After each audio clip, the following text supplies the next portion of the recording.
भोले बाबा फिर से पूछते हैं कि जाई निकट शिव कही मृदवानी। बड़ी मीठी वाणी में भोले बाबा पूछते हैं पार्वती मैया से, प्राण प्रिय के हेतु निशानी।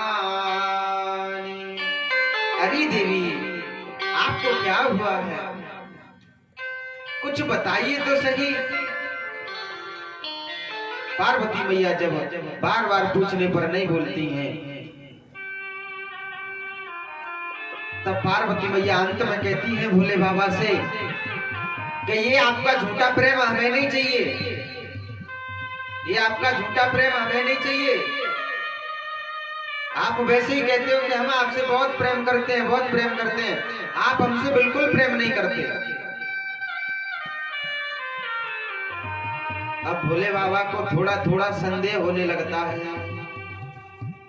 अब भोले बाबा मन में विचार करते हैं कि लगता है आज यहाँ पर नारद जी आएंगे, क्योंकि नारद जी ही एक ऐसे इंसान हैं जो कि हंसते खेलते परिवार में लड़ाई करवा सकते हैं, अन्यथा ऐसा कोई संत नहीं जो लड़ाई करवा सके। तो डरते डरते फिर से पूछते हैं भोले बाबा पार्वती मैया से कि क्यों देवी, आज यहाँ पर नारद जी आए थे क्या? पार्वती मैया ने कहा क्यों, आ नहीं सकते, मेरे गुरु हैं, तुम्हें उससे क्या करना, तुम क्यों पूछ रहे हो?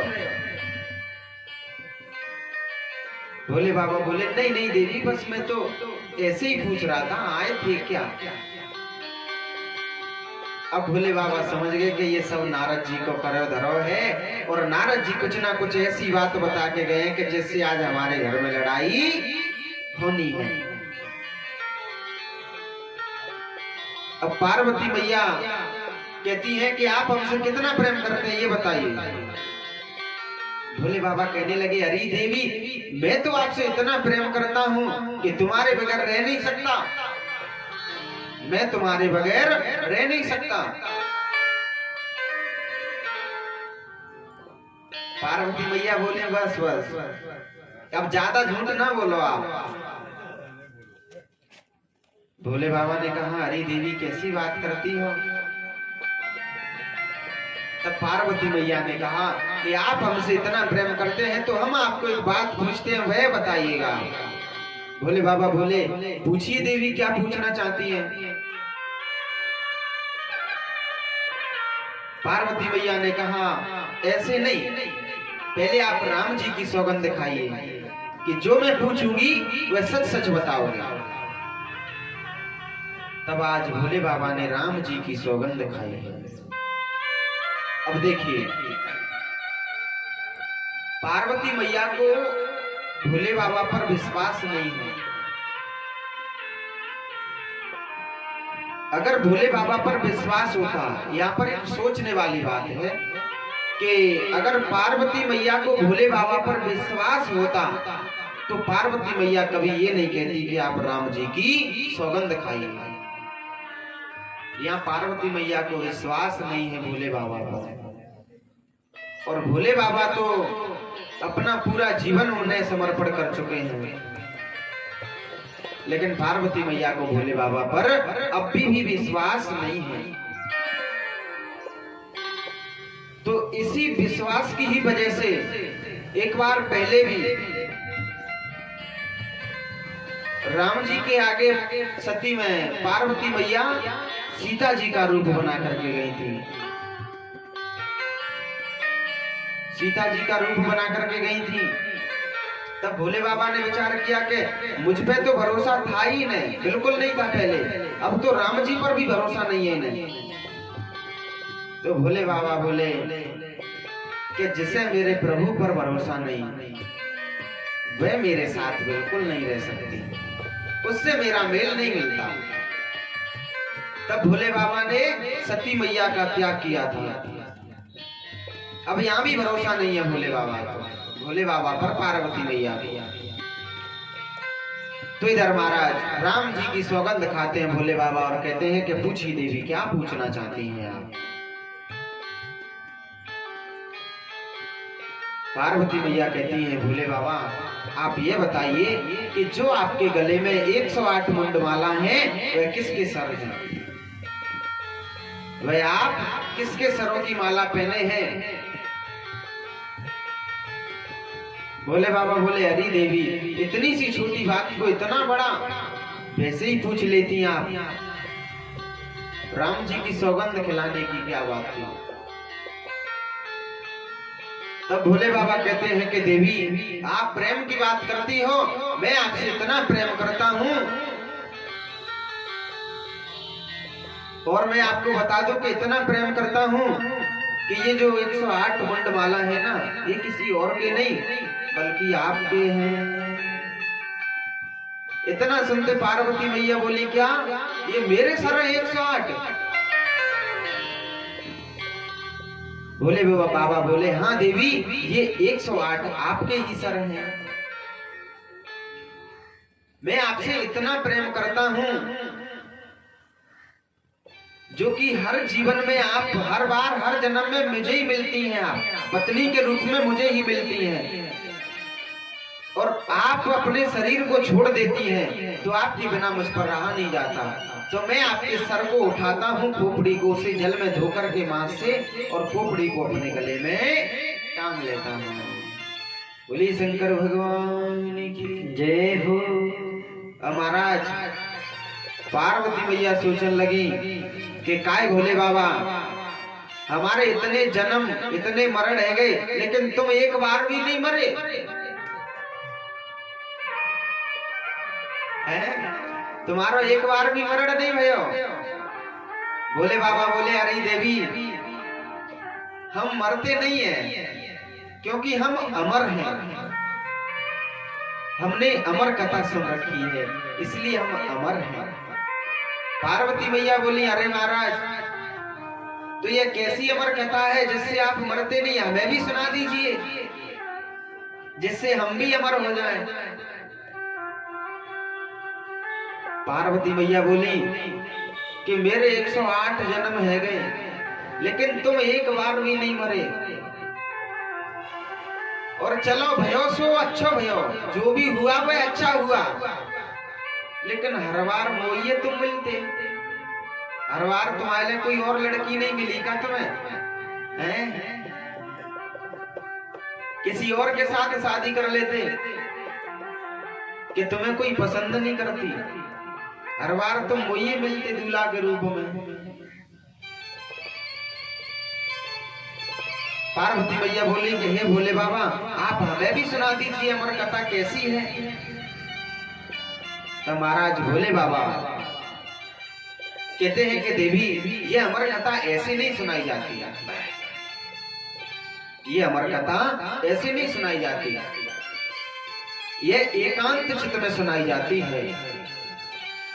तो भोले बाबा पार्वती मैया को लेकर के और अमरनाथ पहुंचे हैं, अमरनाथ की गुफा में बैठ गए हैं और अपने डमरू को आदेश देते हैं, कहते हैं कि यहाँ कोई भी जीव जंतु पशु पक्षी बचना नहीं चाहिए, सभी को यहाँ से भगा दो अपनी तेज ध्वनि से। इतनी तेज ध्वनि करके इन सभी को भगा दीजिए यहाँ से, कोई भी यहाँ रुकना नहीं चाहिए। तो महाराज डमरू ने अपनी इतनी तेज ध्वनि बजाई, इतनी आवाज की डमरू ने कि सभी जीव जंतु पशु पक्षी वहां से भाग जाते हैं। तो महाराज पास में ही एक तोती बैठी हुई थी मैना, उसके घोंसले में एक अंडा रखा था, घोंसले में अंडा रखा था, अंडे के ऊपर बैठी थी। तो जैसे ही डमरू बजा, डमरू तेज आवाज में बजा, तो वह उस डमरू की आवाज से डर के भाग जाती है, उड़ जाती है वहां से। तो डमरू विचार करता है कि तोती तो उड़ गई, अभी ये अंडा बचा है, ये क्या अमर कथा सुनेगा, इसे यहीं रखा रहने दीजिए। तो महाराज अब भोले बाबा कथा सुनाना प्रारंभ करते हैं, कथा सुनाना प्रारंभ करते हैं और पार्वती मैया से कहते हैं कि देवी, जब तक मैं कथा सुनाऊं तब तक आप हूं हूं करते रहना, हुंकरा भरते रहना, क्योंकि कथा सुनाते समय मेरी समाधि लग जाती है। तो आप हुंकरा दोगी तो मुझे पता चलता रहेगा कि आप कथा सुन रही हो।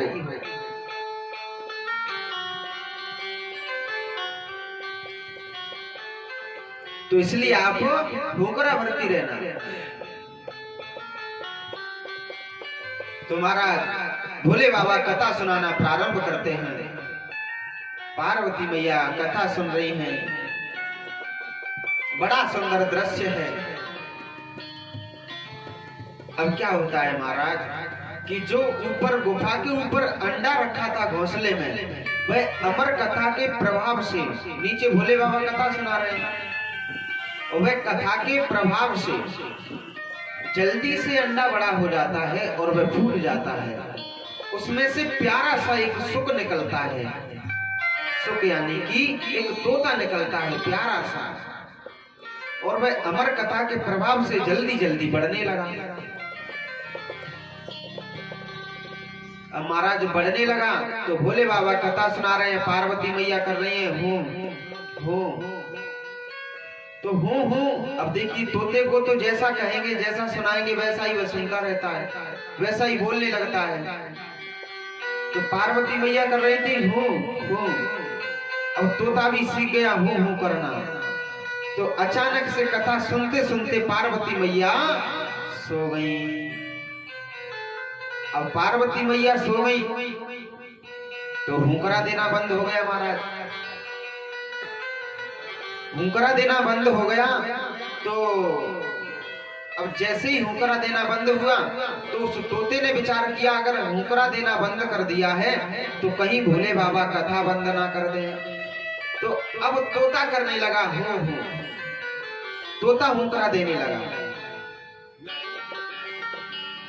तोता हुंकरा देने लगा। अब जैसे ही कथा विराम हुई तो भोले बाबा कहते हैं बोली रामचंद्र भगवान की जय हो। अचानक जैसे ही जयकारा लगाया तो अचानक से पार्वती मैया जागी और कहने लगी अरे भोले बाबा, राम जी के विवाह के बाद क्या हुआ।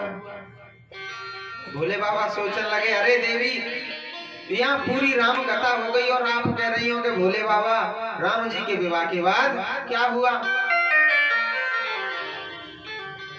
पार्वती मैया बोली है भोले बाबा क्या था कि आप तो कथा सुना रहे थे कि गलती से हमारी आंख लग गई और हमें नींद आ गई और हम कथा नहीं सुन पाए। तो भोले बाबा विचार करने लगे कि पार्वती मैया सो रही थी तो फिर ये हुंकरा कौन भर रहा था, कथा कौन सुन रहा था। तो भोले बाबा तो पार्वती मैया से पूछ रहे हैं कि कथा कौन सुन रहा था। उस तोते को लगा के भोले बाबा अभी भी कथा सुना रहे हैं, भोले बाबा अभी भी कथा सुना रहे हैं। लेकिन भोले बाबा पार्वती मैया से पूछ रहे थे कि देवी आप तो सो गई थी, तो फिर ये कथा कौन सुन रहा था। ऊपर से तोता बोला हूं। कि हमरे तुमरे मध्य में मौन हो गई तू, कि हमरे तुमरे मध्य में मौन हो गई तू, और चोर कोई सुन रहा तब सुख ना बोलो।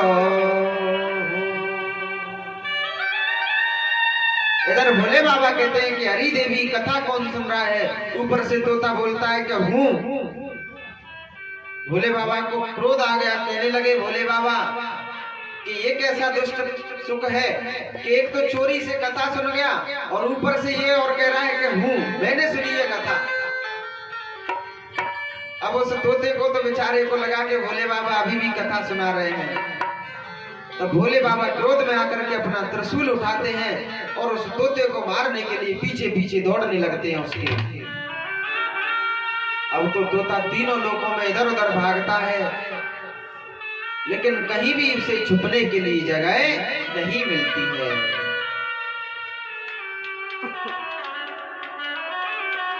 जब छिपने के लिए जगह नहीं मिलती है तोते को, तो इधर महाराज शाम का समय है। शाम का समय है। व्यास जी महाराज अपनी कुटिया के बाहर खड़े हुए हैं और उनकी पत्नी जो है पिंगला देवी, वह सो रही है। सो रही है तो सोते समय उन्हें झमाई आई नींद की। जैसे ही उन्हें सोते समय मुंह खोला, झमाई आई तो उन्होंने मुंह खोला अपना। तो जैसे ही मुंह खोला तो वह छोटा सा सुख उनके मुंह में अंदर प्रवेश कर जाता है। अब जैसे ही मुख में प्रवेश किया महाराज, तो मुख के माध्यम से उनके गर्भ में चला जाता है, पेट में चला जाता है। और पीछे भोले बाबा आए दौड़े दौड़े, त्रिशूल हाथ में लिए हैं और व्यास जी महाराज से कहते हैं कि अरे व्यास जी, आपकी कुटिया में मेरा चोर घुसा है। व्यास जी बोले अरे भोले बाबा, तुम्हारा चोर? कहीं ऐसा तो ना है भोले बाबा कि तुम सवेरे सवेरे भांग पी आए हो और नशा में भूल गए हो?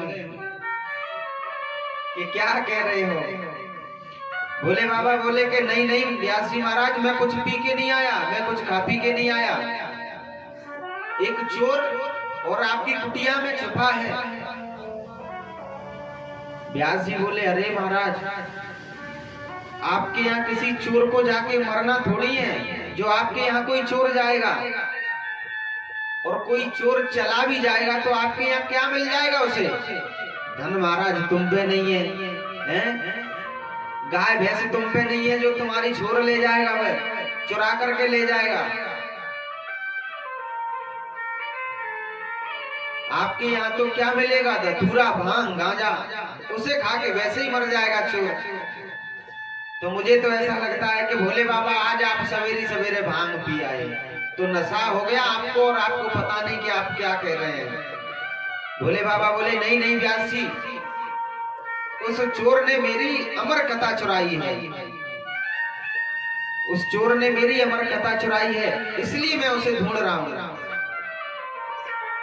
तब व्यास जी बोले भोले बाबा, अब तो मुझे पक्का विश्वास है कि आप भांग पीकर आए हो।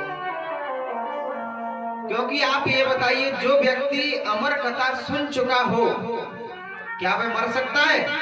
नहीं मर सकता। तो तोता अमर कथा सुन चुका है और आप उसे मारने के लिए त्रिशूल लिए हैं, तो ये भांग नहीं पिए हैं तो क्या आप सीधे थोड़ी हैं? भोले बाबा ने कहा कि नहीं व्यास जी, ये तो मुझे याद ही नहीं रहा कि जो व्यक्ति अमर कथा सुन चुका हो वह कभी मर नहीं सकता। तो महाराज अब भोले बाबा वापस आए कैलाश पर्वत पर लौट करके। कैलाश पर्वत पर आए पार्वती मैया के सहित। अब धीरे धीरे समय बीतता गया, समय बीतता गया। अब उस सुख को व्यास जी की पत्नी के गर्भ में महाराज 12 वर्ष बीत गए। अब 12 वर्ष बीत गए, लेकिन सुखदेव जी बाहर नहीं आए निकल करके। सुखदेव जी बाहर नहीं आए। तो एक दिन व्यास जी महाराज कहते हैं कि हे बेटा सुखदेव, आप अपनी मैया के गर्भ से बाहर आ जाओ, क्योंकि तुम्हें अपनी मैया के गर्भ में 12 वर्ष बीत गए हैं। आपकी मैया को दर्द होता है बेटा, आप इस गर्भ से बाहर आ जाओ। सुखदेव जी बोले नहीं पिताजी, ऐसे तो मैं मैया के गर्भ से बाहर नहीं आऊंगा। क्योंकि अगर मैं अपनी मैया के गर्भ से बाहर आ गया, जब तक मां के गर्भ में हूं तब तक भगवान की माया से दूर हूं। जैसे ही इस गर्भ से बाहर आ जाऊंगा तो मुझे भगवान की माया अपने वश में कर लेगी। कि भूमि पर धावन पानी,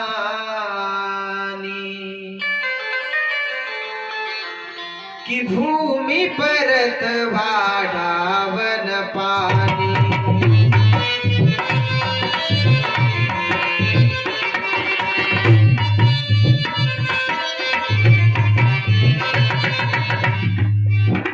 भूमि परत धावन पानी,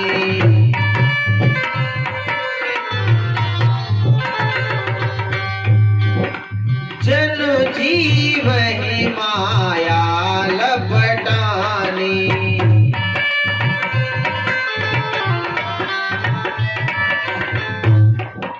कहते हैं सुखदेव जी महाराज कि हे पिताजी, जब तक मैं अपनी मैया के गर्भ में हूं तब तक भगवान की माया से बचा हूं, और जैसे ही गर्भ से बाहर आऊंगा तो मुझे भगवान की माया अपने बस में कर लेगी। जिस प्रकार के कि भूमि पर धावन पानी। आप एक लोटे में जल लीजिए तो लोटे में जल स्वच्छ है, पीने के लायक है। उसे जमीन पर डाल दीजिए तो वह गंदा हो गया, पीने के लायक नहीं रहा। जब तक लोटे में है तब तक स्वच्छ है वह जल, पीने के लायक है। जैसे ही लोटे से बाहर निकला तो वह पीने के योग्य नहीं रहा।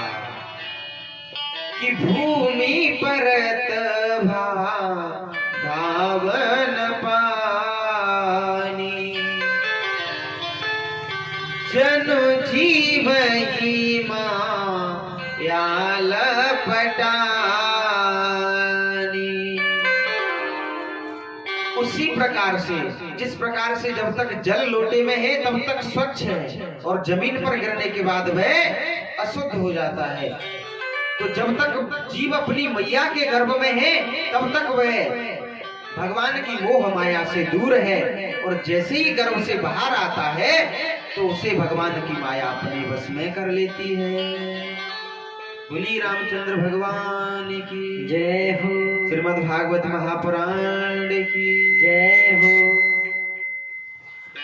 श्री राधे राधे गोविंद गोविंद राधे, श्री राधे राधे गोविंद गोविंद राधे, श्री राधे राधे गोविंद गोविंद राधे, श्री राधे राधे गोविंद गोविंद राधे, गोविंद राधे हरे गोपाल राधे, गोविंद राधे हरे गोपाल राधे, गोविंद राधे हरे गोपाल राधे, गोविंद राधे हरे गोपाल राधे, श्री राधे राधे गोविंद गोविंद राधे, श्री राधे राधे गोविंद गोविंद राधे, श्री राधे राधे गोविंद गोविंद राधे।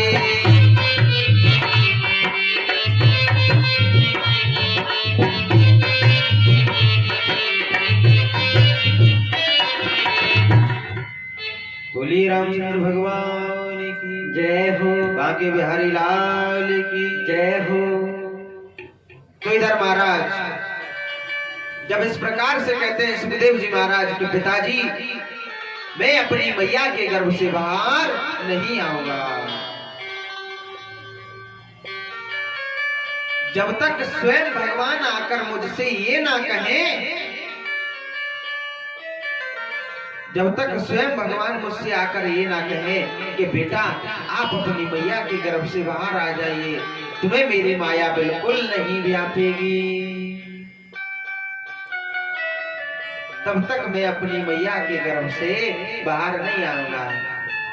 स्वयं भगवान आकर मुझसे ये कहेंगे कि तुम्हें मेरी माया बिल्कुल नहीं व्यापेगी, तब तक मैं नहीं आऊंगा।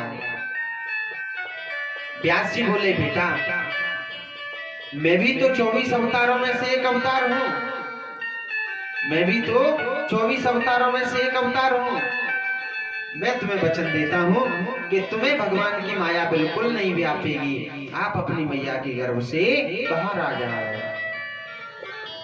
देखिए भगवान के 24 वैसे अवतार तो कई हजारों हुए, लेकिन भगवान के मुख्य अवतार 24 हैं, जिनके नाम इस प्रकार से बताए गए हैं श्रीमद् भागवत कथा में कि सबसे पहले 4 रूपों में जन्म लिया। उनके नाम हुए सनक, सनंदन, सनातन और संत कुमार।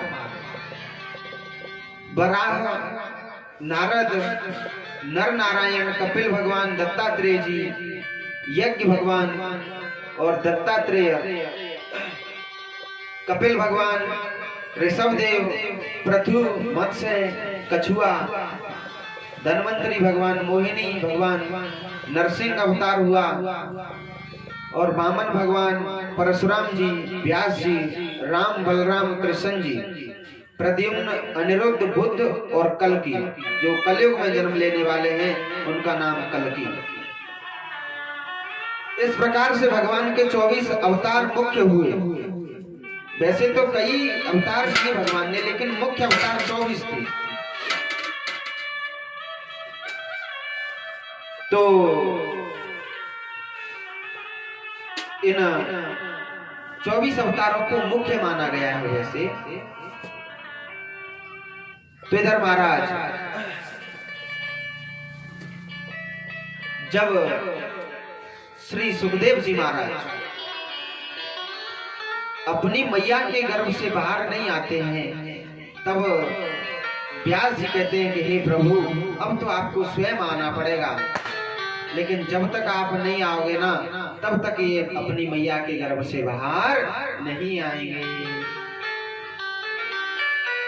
तो आज भगवान आए हैं और श्री सुखदेव जी महाराज को वचन दिया कि बेटा आप अपनी मैया के गर्भ से बाहर आ जाओ, और मैं आपको वचन देता हूं कि तुम्हें मेरी माया बिल्कुल नहीं व्यापेगी। तब आज 12 वर्ष बाद श्री सुखदेव जी महाराज अपनी मैया के गर्भ से बाहर आए हैं। 12 वर्ष बाद जन्म लिया है और 2 वर्ष उन्होंने अपनी माया से बढ़ा लिए।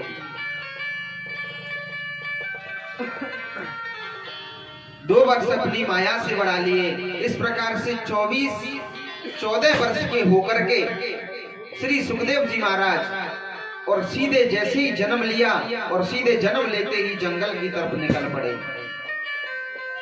जंगल की तरफ निकल पड़े। अभी तो श्री सुखदेव जी महाराज ने जन्म ही लिया था, नाल भी नहीं कटा उनका, नाल तो बहुत दूर।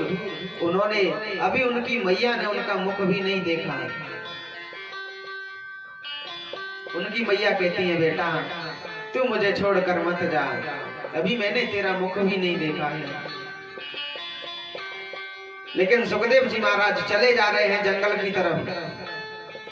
पीछे पीछे व्यास जी महाराज उनके पिताजी आ रहे हैं, कह रहे हैं बेटा बेटा सुखदेव रुक जाओ, बेटा तुम्हारी मैया तुम्हें बुला रही है, बेटा सुखदेव रुक जाओ। लेकिन सुखदेव जी महाराज नहीं लौटते हैं, नहीं लौटते हैं, सीधे चले जा रहे हैं। अब सीधे चले जा रहे हैं महाराज। तब सुखदेव जी ने विचार किया कि ऐसे पिताजी नहीं लौटेंगे। पीछे पीछे आ रहे हैं कि बेटा सुखदेव लौट जाओ, बेटा सुखदेव रुक जाओ।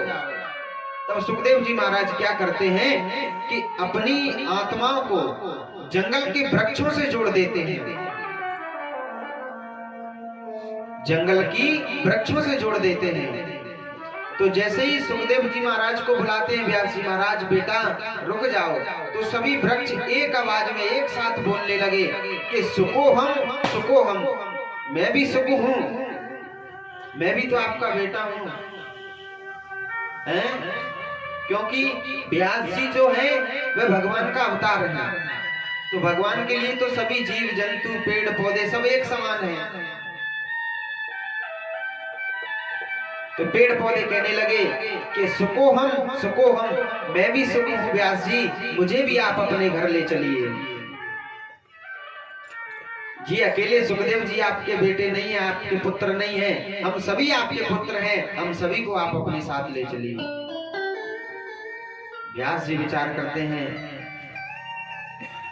कि मैं तो मोह में आकर के अपने बेटे को बुला रहा था, लेकिन यह तो सर्व जीव हृदय है, सभी जीवों का हृदय है, तो ऐसे सर्व जीव हृदय को तो जंगल में ही ठीक है।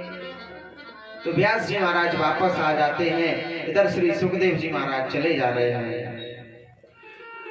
रहे हैं तो आगे कुछ स्त्रियां, नगर की स्त्रियां आगे चल करके स्नान कर रही हैं, नदी में स्नान कर रही हैं। तो सुखदेव जी महाराज वहां से निकलते हैं, लेकिन सुखदेव जी महाराज को देख करके ना तो उन्होंने वस्त्र पहने, ना उन्हें थोड़ी सी भी लज्जा आई, लेकिन जैसे ही पीछे से व्यास जी महाराज आए तो व्यास जी महाराज को देख करके उन्होंने वस्त्र पहन लिए। तो व्यास जी महाराज कहते हैं कि बेटा आप ये बताओ कि अभी अभी यहाँ से मेरा बेटा सुखदेव निकल करके गया है, उन्हें देख करके आपने वस्त्र नहीं पहने, लेकिन मैं आपके दादा परदादा की उम्र का हूं, आपने मुझे देख करके वस्त्र क्यों पहने?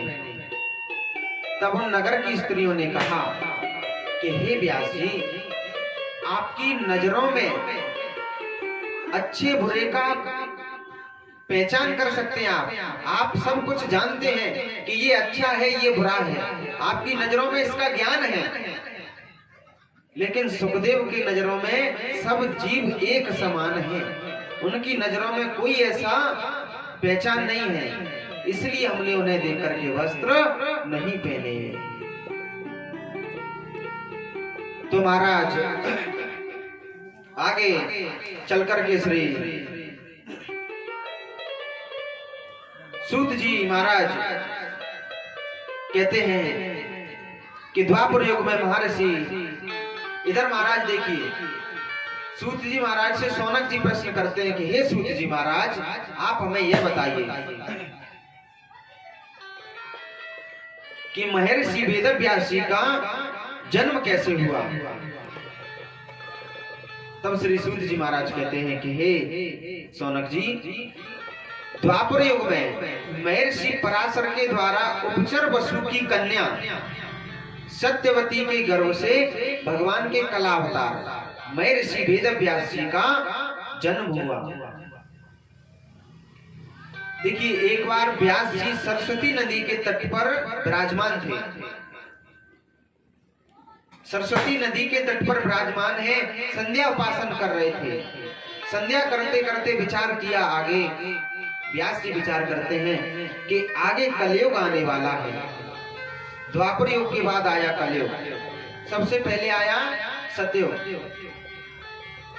फिर त्रेता, फिर द्वापर, अब द्वापर के बाद है कलयुग जो कि चल रहा है अभी।